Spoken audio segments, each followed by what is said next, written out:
And so now we get to the Operation Enduring Freedom hallway, so all things Afghanistan. And so we'll take a moment too to highlight this conference room. This guy is named Charles Bancroft McLean, and so he,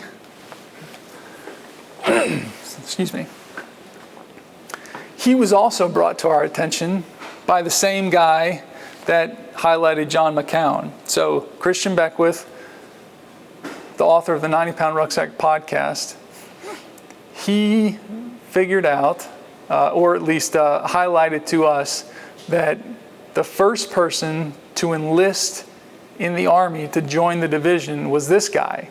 And he's got a really cool story. So he was the captain of the Dartmouth ski team, right? So a guy that had everything going for him. When World War II breaks out and he finds out about the 10th Mountain Division, he literally packs his stuff, hops on a bus, rides cross country, shows up to the front gate at Fort Lewis, Washington, and says, "I'm here to join the ski soldiers."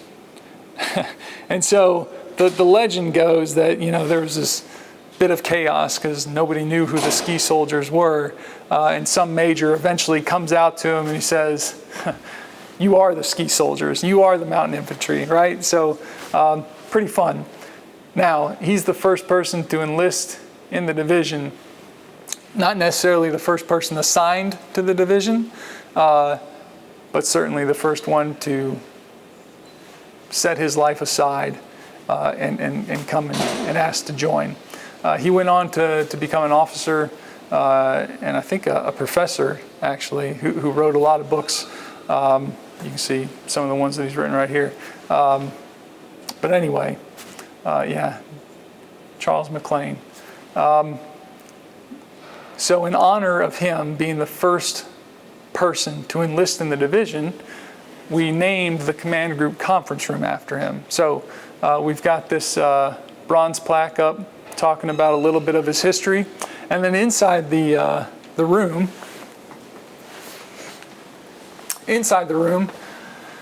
we've got some other people who were critical, significant to the creation, the success of the division. So one guy that we talked about a little bit earlier is Charles Minot Dole. He got his nickname Minnie when he was a soldier at basic training. I can't remember the specific story, but essentially his drill sergeant asked him if he'd shaved that morning. He said something to the effect of, "Does it look like I needed to shave?" And so instead of Minot, he got the nickname Minnie, and that stuck with him for the rest of his life. So this guy helped found the National Ski Patrol System and then went on again to petition the War Department for the creation of our division. We've got some original skis from World War II. We've got some skis from World War II. They were donated to us from Gore Mountain Ski Patrol. So there's that link again, right? Charles Minnie Dole co-founds the National Ski Patrol System, which turns into the NSP. A lot of the people who were a part of the NSP also joined the division, which is why we have such a strong connection to the National Ski Patrol System today, which is why Gore Mountain Ski Patrol donated these skis that we have on the command group conference room wall behind the commander, who, if you're participating in a video teleconference, his image along with the image of these skis and these individuals is projected behind him. So pretty powerful. We talked about Charles McLean, and then again, more people who are significant to the division. John Jay, we mentioned him with Deborah Bankhart Eddy, the person who used his amateur talent to do great things for the division during World War II and then afterward. A guy named Nelson Bennett, he was a part of the division, also a National Ski Hall of Fame inductee, who donated his field jacket to us. the cool thing about this is there are a few things that the soldiers from World War II really coveted. One of the things was their hat, their cap. You can see, no, I don't think he's wearing his in here. We'll find one, we'll point it out. But it was their mountaineering cap, and it was one that had the flaps that came up and you could tie them up front, or they could fold them down over their ears. The other one was the silver skis that we talked about. And then their field jacket, right? And so you can see how beat up and abused this one is, but you know, today, people don't necessarily think about fieldcraft like they did back in World War II, or even, you know, a few generations ago. But you can see how this one's been stitched up a couple of different times. It's pretty battered and tattered, and was torn before it was, you know, stitched back together.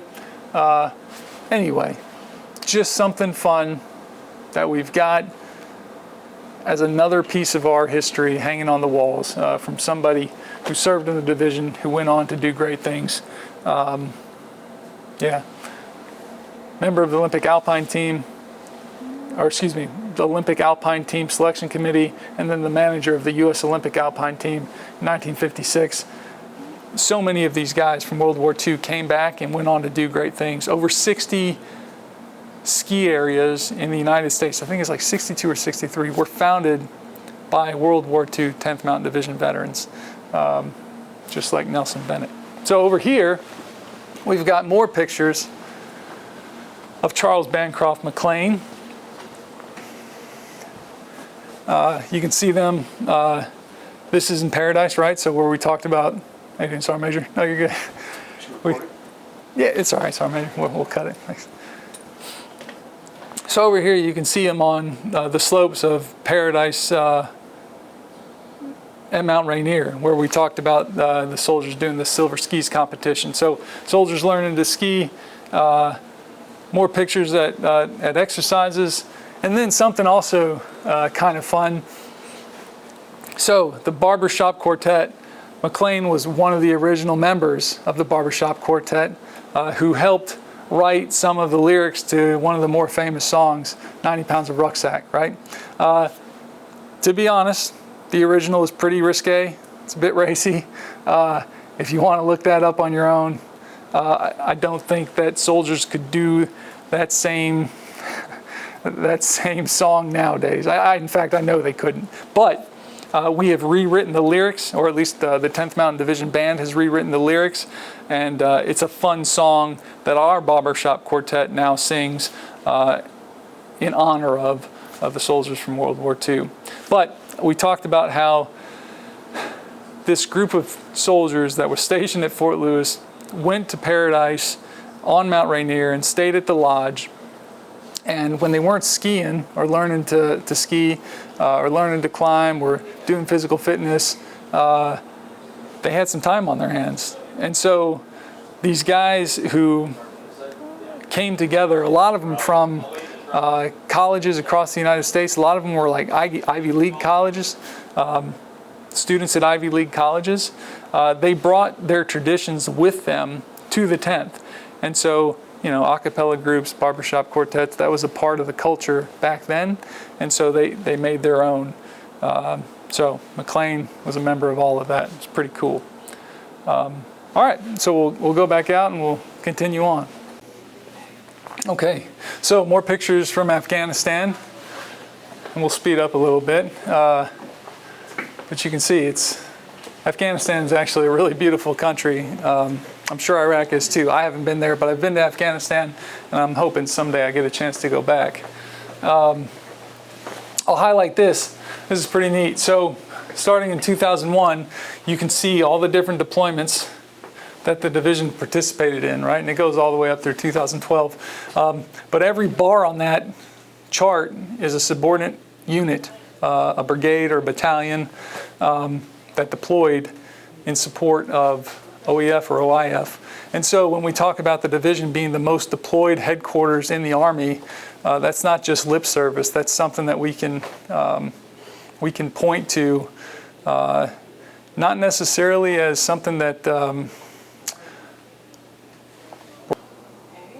Okay, and so this wing is the history of the area, right? So Pine Camp, Camp Drum, Fort Drum, Watertown as it existed, early on. It's pretty neat. There's a lot of pictures of, the installation being built. There's a lot of pictures of what it looked like before there were any hard stand buildings here. If you get a chance, go to the museum and ask to see, the Lost Villages tour, because our training area was full of towns that, had neighborhoods and post offices and grocery stores, and eventually that all got consumed by the growth of the division. You can see a picture of, an aerial view of what the layout for Fort Drum looked like. Yeah, pretty neat, that stained glass being put up upstairs by a guy that spent 33 years supporting the division, Jeff Fox. Pretty neat. So that's Hayes Hall, and we'll go outside to Memorial Park.